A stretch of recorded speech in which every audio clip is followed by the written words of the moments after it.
Kevin, are you certain about this plan?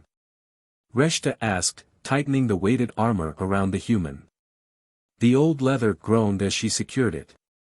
Not really, Kevin said, but I don't know that I have a lot of options. You fight gladiator Grithak tonight, Reshta said.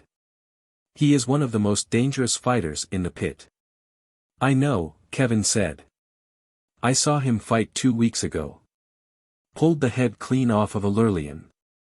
And that was after a solid 20 minutes of beating its ass. It was a mercy when he finally killed it. Grithak likes to play with his victims. Reshta checked the laces on Kevin's arms.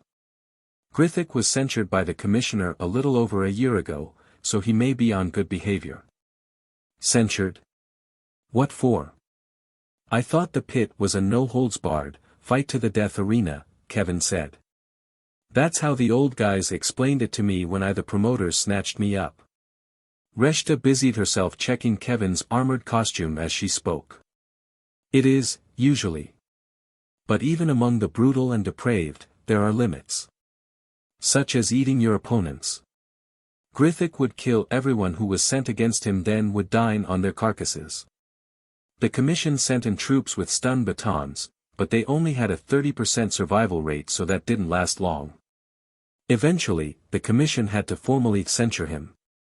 Kept him locked in solitary for 3 months on barely subsistence rations. He lost most of his muscle mass and developed an even worse temper. The day of his release, they threw him into 4 hours of back-to-back matches. He won, but only barely. And he didn't eat anyone. Well, that's horrific, Kevin said. Yes. He pretty much has his strength back now, Reshta said. She had double-checked all the bindings and straps. She had made sure vital organs were as well covered as possible. She brushed an imaginary speck of dust from his shoulders. She could not look him in the eye. Did you talk to your friend in environmental control? Kevin asked. I did, Reshta said. He was confused why I was asking for this favor, but he understands what he needs to do. Good, Kevin said. And the guards know not to rush the arena? You will have no safety net or protocols, Reshta said. She found her eyes stinging from the tears she was fighting. You will be on your own. Facing the most violent beast I've ever seen. Grithak and the commission are from a warrior society, Kevin said. Honor. Solemnity. Grim determination. Dying in glorious battle. That's their world. That's all they know. But I'm from West Virginia and I know other things. Now, hand me that charcoal. An hour later, he stood behind the great steel doors. He realized, only briefly, that he thought of the doors as steel but had no idea what they were actually made of. Space steel. Orbital aluminum. Galactic pudding. Well, no time for door investigation now. He could hear the dull roar of the crowd on the other side of the doors and was waiting for the signal. He heard the thunder when Grithak entered. One of the reigning champions. The crowd loved him. They would be hungry for Kevin's death. He had stood behind the doors 4 times previous and had been the one to walk back through them each time. This time, he wondered if he would be carried. The darkness of the hall split open as the doors pulled apart. This was his cue. He would bring the rituals of his homeworld to these aliens that had stolen him and forced him to fight to the death. The doors spread apart and Kevin took a deep breath, calling on the spirits of those who would aid him. Savage and flare, rock and stone. Strut, he thought as he took his first step into the massive dirt-floored arena, I need to strut, not just walk. He felt the angry energy of the crowd and fed off it. He turned their boos and hisses into food for his soul.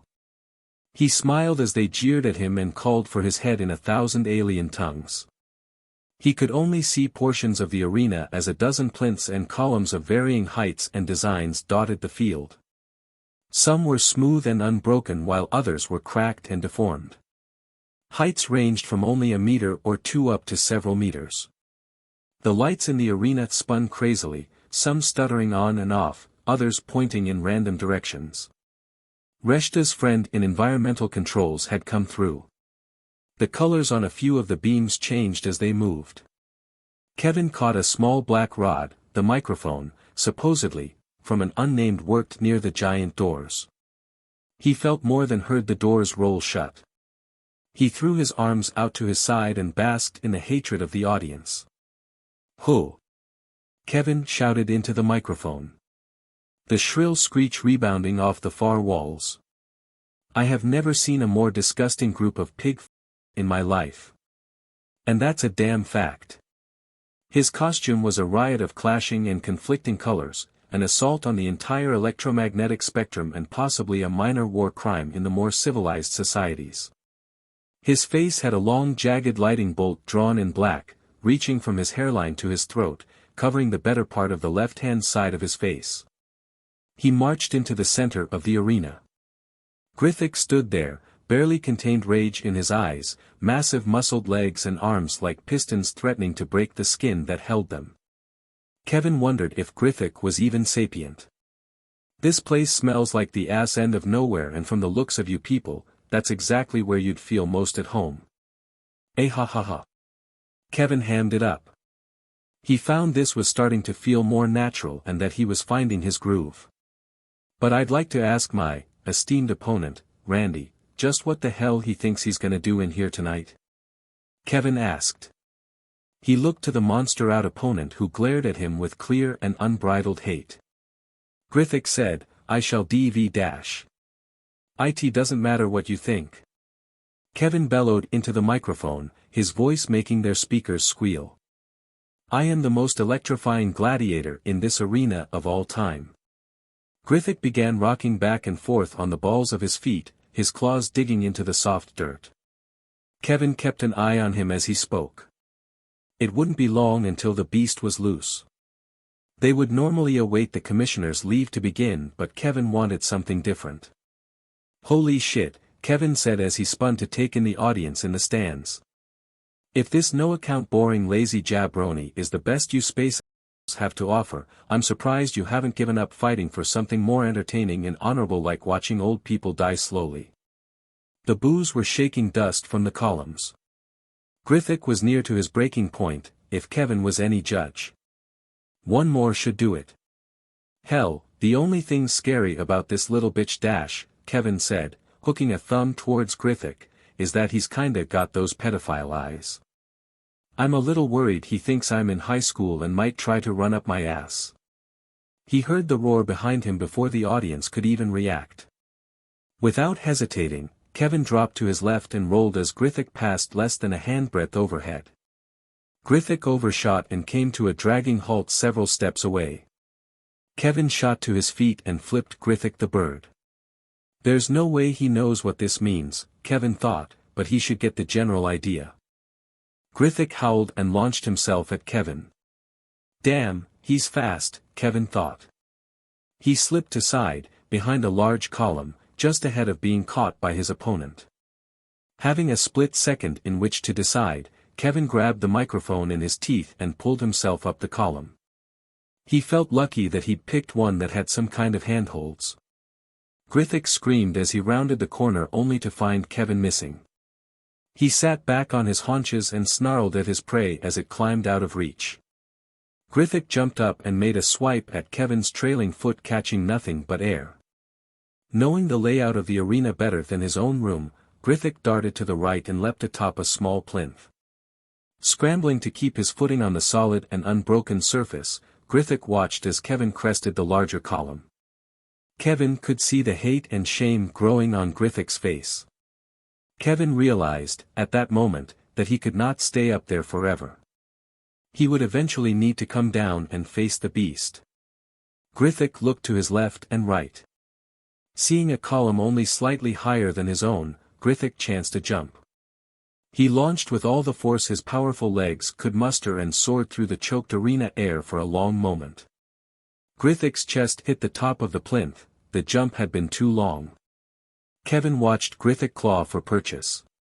He felt hope for a moment that his opponent would fall to the ground below, but his hopes disintegrated as the monster managed to work the bulk of its body over the edge and on top of the column.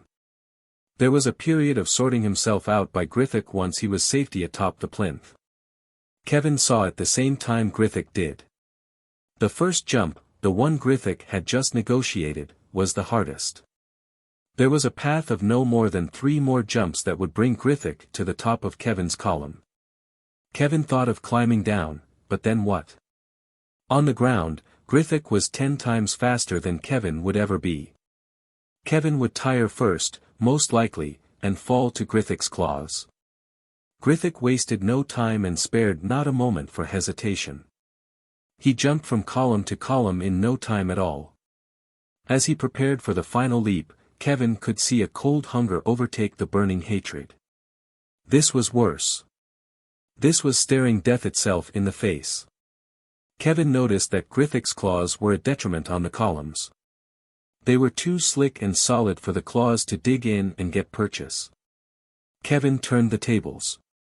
He charged at Grithak, still on the other column, and flew at him full force.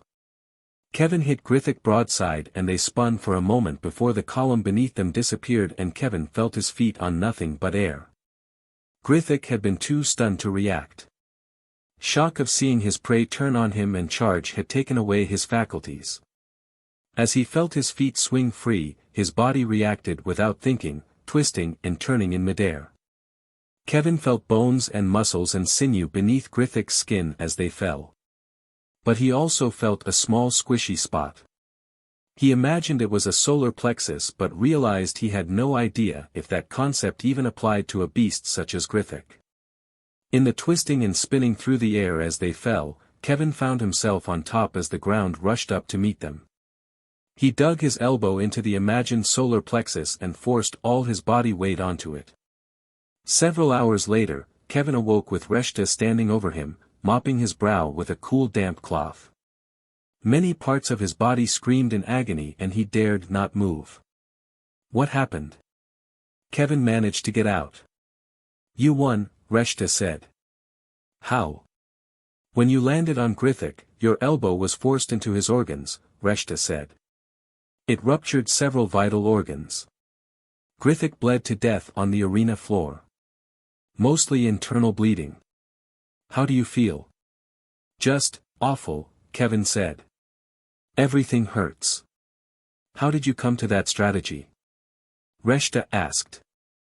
Well, Kevin said, in 1998, the Undertaker threw mankind off hell in a cell, and plummeted 16 feet through an announcer's table.